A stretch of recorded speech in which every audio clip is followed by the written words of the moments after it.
আসসালামু আলাইকুম। নিশ্চয়ই আল্লাহর রহমতে সবাই ভালো আছেন। আলহামদুলিল্লাহ আমি ভালো আছি।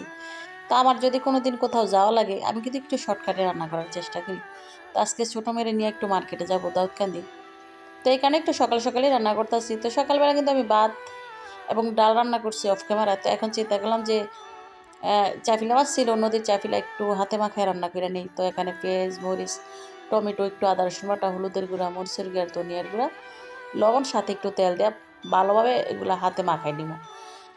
তো আসলে যেহেতু মাছটা নরম, মাছটা একটু পরে দিয়ে আলতোভাবে না হাতে মাখতে হইব। তো প্রথমে মানে মসলা দিয়া পেঁয়াজ, মরিচ আর টমেটোটা ভালোভাবে মাখাই নিলাম। তবে এইভাবে রান্না করলে কিন্তু একদমই শর্টকাটে, কোনো ঝামেলা নেই। মানে ঝামেলা ছাড়া এটা আরকি। তা আমি জানি না আপনাদের যাদের ছেলে মেয়ে আছে যে আপুদের, তারা অবশ্যই বুঝবেন, বা ২ টা মেয়ে আছে। মানে একজনের কিছু কিনা দিলে আরেকজনের বায়না কিন্তু মানে দিতেই হবে। প্রয়োজন নাই, তারপরে দিতে হবে। তো এই কারণে আসলে একসাথেই মনে হয় ওদেরকে কেনাকাটা কইরা দেওয়া উচিত।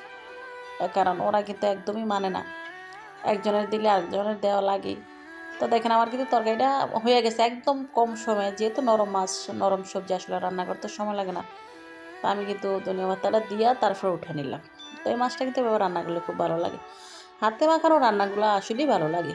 যদিও আগে আমি তেমনভাবে হাতে মাখায় রান্না করা খাইতাম না। তবে এখন কিন্তু একটু বেশি খাওয়া হয়। তো দেখেন, আর ডাল রান্না করছি আর ছেলেমেয়েদের জন্য ডিম ভাজি। আর যেহেতু আজকে একটু মার্কেটে নিয়ে যাবো, আজকে না খাইলেও চলবো আরকি।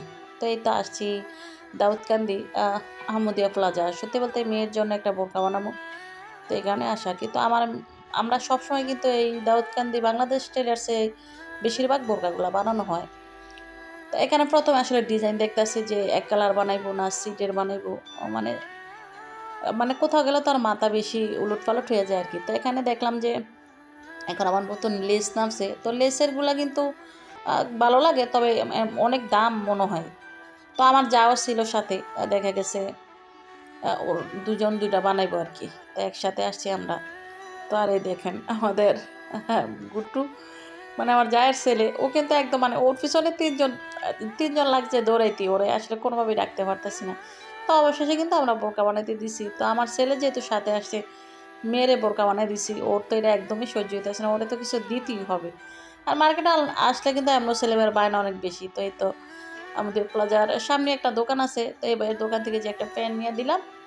আর একটা গেঞ্জি, আসলে এগুলা নতুন প্যান্ট নামছে। কি প্যান্ট আসলে এখনকার ছেলেমেয়েরা আসলে আপডেট আরকি। যখন যেটা নামে ওইটার সাথে ওদের মানে ওইটা তো ওদের লাগবেই। তো এই তো কেনাকাটা কইরা অবশেষে বাড়ির দিকে রওনা হইলাম। তো শেষে আবার এখান থেকে একটু ওষুধ নিলাম। তো